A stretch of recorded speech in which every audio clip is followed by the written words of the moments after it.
Neste sentido, elaboramos provas para avaliar a componente oral, melhoras de produção, compreensão e interação oral. Estas provas foram elaboradas por nós com base no portfólio de jogo de línguas, nos textos de diagnóstico português de língua materna já existentes e na planificação anual portuguesa da segunda do próprio departamento. No ano anterior, tínhamos de facto detectado que as provas tinham necessitavam de alguma melhoria em determinados aspectos. E sendo assim, nós decidimos substituir algumas imagens, fazer a aproximação do vocabulário aos conteúdos programáticos de português na segunda. Passamos a analisar e adaptar os desvios lexicais e fonológicos. Passamos a fazer a análise e codificação em tarefas de identificação. Passamos a fazer a análise morfossintática com base nos ciclos existentes em escalas de portfólio de línguas e fizemos substituição de vocabulário nas tarefas de instruções orais.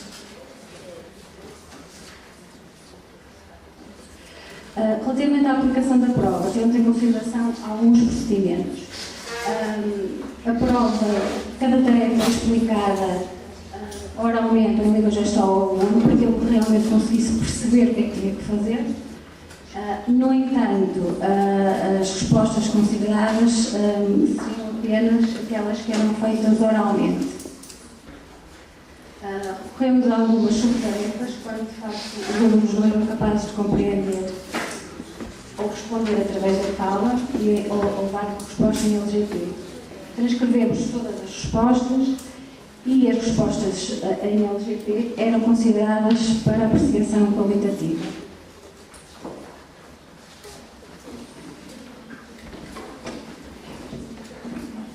Em relação à população alvo, foram todos os alunos que estavam em turmas bilíngues do 5º ao 8º. Não foi aplicada a prova aos alunos que não eram abrangidos pela terapia da fala, aos alunos do 9º ano, depois seguiam o programa de ensino regular de português, e aos alunos do curso 7, depois também seguiam um programa específico de língua portuguesa. Os alunos do nível B1 também não foram avaliados, pois alguns transitaram de ano para o 9º e não têm continuidade no projeto, e também porque havia um outro aluno, neste caso do 7º, que ia ficar no mesmo nível, ou seja, no nível B1, não ia passar muito. No 5º S, houve um aluno que também não foi avaliado por falta de assiduidade às questões de terapia da fala. Como a minha colega já referiu, foram realizadas duas provas, uma para o nível A1 outra para o nível A2. A prova do nível A1 tinha 3 grandes grupos: nomeação e identificação de imagens, reconto e produção de uma narrativa com e sem apoio em imagens e ainda a interação oral com base em imagens. Aqui os alunos tinham que consultar uma sequência de diálogos e também descrever uma imagem complexa.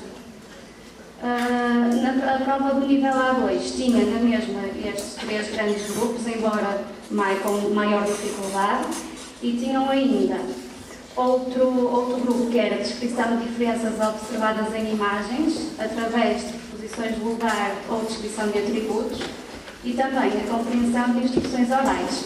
Aqui realça-se que todo o vocabulário utilizado aproximava-se do programa de português.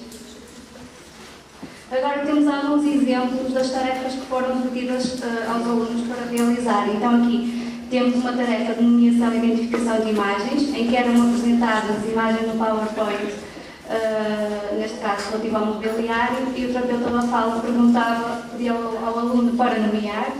Se ele não fosse capaz, se fosse capaz, o terapeuta transcrevia a resposta. Na eventualidade de ele não ser capaz, teria que identificar, primeiro através da compreensão oral, através da leitura de fala, caso também não o conseguisse fazer, com recurso à palavra escrita. Aqui, tal como a minha colega também já referiu, nós tentamos avaliar este ano, com esta prova, não só a produção oral, mas também a compreensão oral.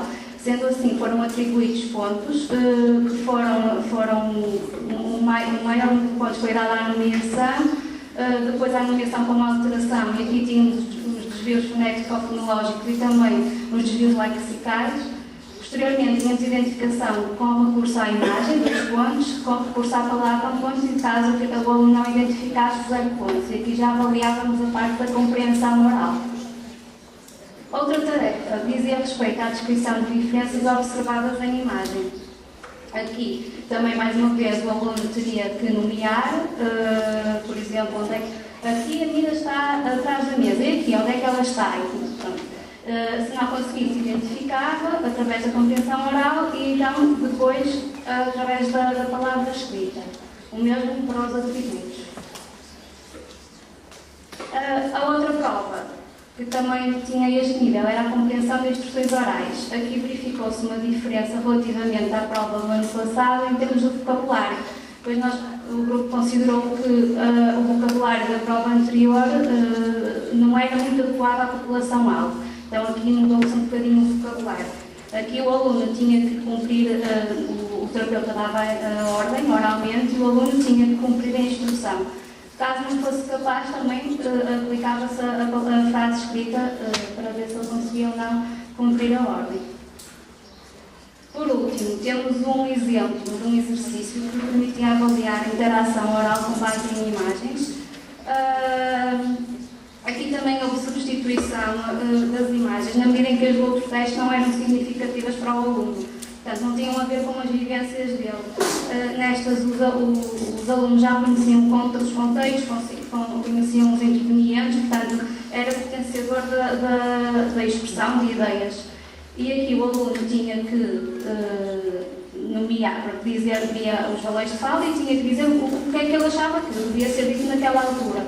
Se não conseguisse fazer, o terapeuta da fala dizia a fala, bom dia, o que deseja, por exemplo, e o aluno teria que identificar quando é que aquela pessoa estava a dizer, quem era a pessoa que estava a dizer, identificar o balão de fala correspondente. Mais uma vez, reforço a ideia de termos avaliado não só a produção, mas também a compreensão oral. E assim, nós baseamos nos descritores do Portfólio Europeu de Línguas e foram construídos os seguintes critérios de votação. Para 4 pontos, os alunos teriam que usar expressões básicas variadas para cumprimentar e para se despedir, aplicar expressões do cotidiano para satisfazer necessidades simples e concretas, aplicação de vocabulário específico, mostrando fluência de ideias e interligação dos diálogos. Para 3 pontos, teria que fazer basicamente uma mesma forma, utilizando frases mais estereotipadas. Para 2 pontos, o aluno usava predominantemente palavras isoladas, aplicava algumas expressões do cotidiano para satisfazer necessidades simples e concretas. E por último, para a compreensão, 1 ponto, se o aluno compreendesse todas ou mais de metade das questões respondendo corretamente, ou metade ou menos de metade. Se não identificasse de todo, seria 0 pontos.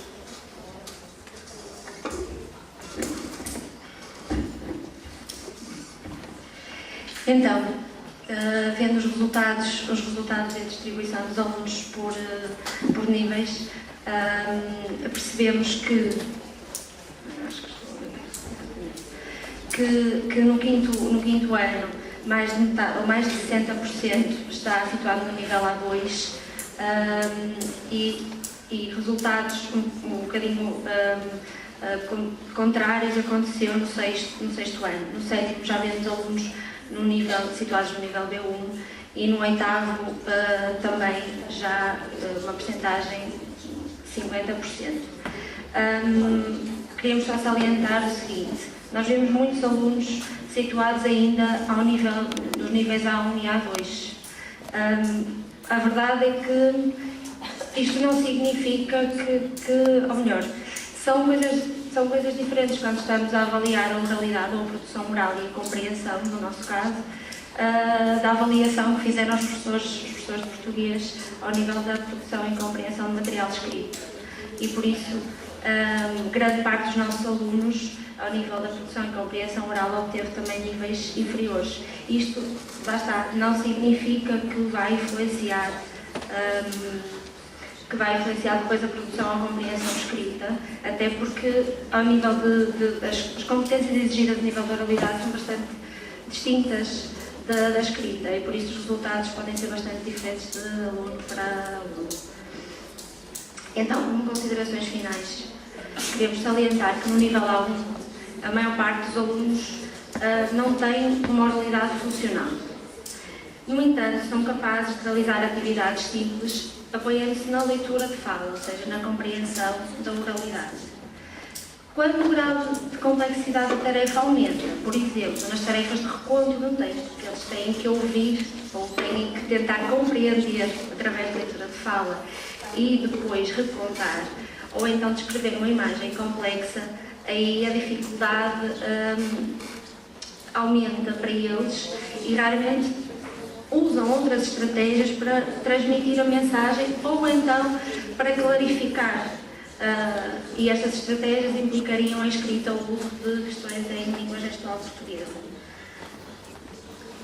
Depois, ainda no nível A1, os alunos que realizaram produções orais apresentam alterações fonético-fonológicas que são bastante recorrentes e usam frases telegráficas do tipo nome, verbo, frases simples. Por exemplo, no caso de alterações fonético-fonológicas, poderia dizer sofá em vez de dizer sofá, o que não quer dizer que se lhes pedíssemos para escrever, escrevessem sofá. São coisas distintas e a nível da oralidade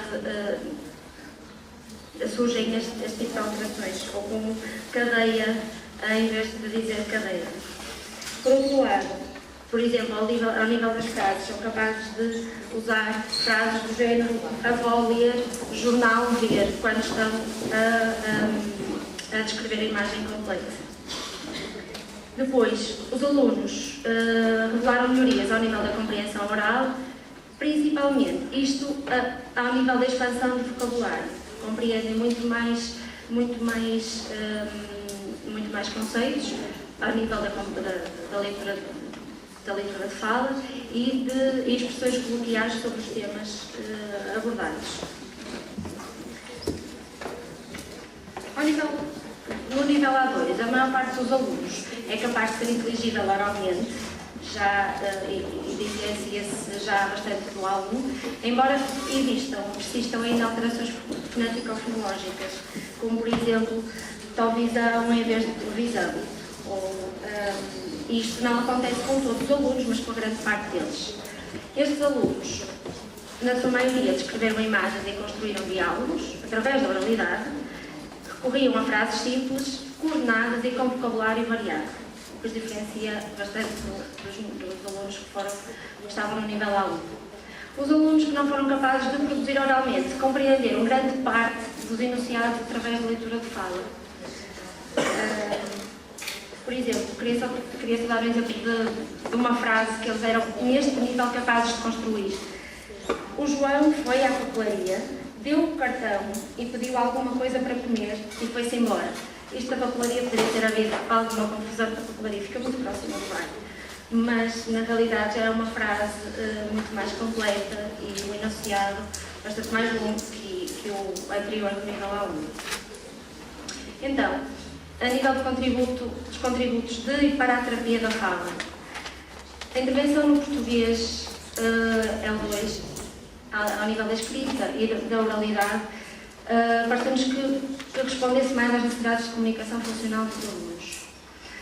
A articulação dos temas abordados nesta disciplina e nas disciplinas portuguesas e na terapia da fala facilitou a sistematização e generalização do vocabulário aprendido, expressões e frases no dia-a-dia dos alunos. Verificam-se uma maior facilidade destes alunos em usar vocabulário específico e em recorrer a áreas de vocabulário semelhantes e uma maior facilidade em organizar o seu discurso. Os alunos, isto para terminar, mesmo os que já tinham terapia da fala, os que eram abrangidos pela terapia da fala, muitos deles estavam muito mais motivados para as sessões e pediam para acompanhar colegas. E muitas vezes, em vez de ter 2 sessões por semana, teriam 3 ou 4 quando acompanhavam os amigos. Houve uma maior sensibilização da comunidade educativa para a comunicação com alunos surdos e, por exemplo, isto tem muito a ver também com as tarefas que vocês viram, que envolviam outras funcionários da escola, outros professores e que ajudaram a sensibilizar a comunidade para a comunicação com estes alunos. Por fim, verifica-se que isto leva a uma maior autonomia e independência dos alunos na participação em tarefas de escola e no seu dia-a-dia. Levando mesmo conceitos e aumentando a eficácia comunicativa lá fora, noutras atividades, como por exemplo, se forem ao cinema, como é que fazem, que expressões utilizam, se não conseguirem oralizar, então como é que vão reagir, como é que vão ultrapassar a questão.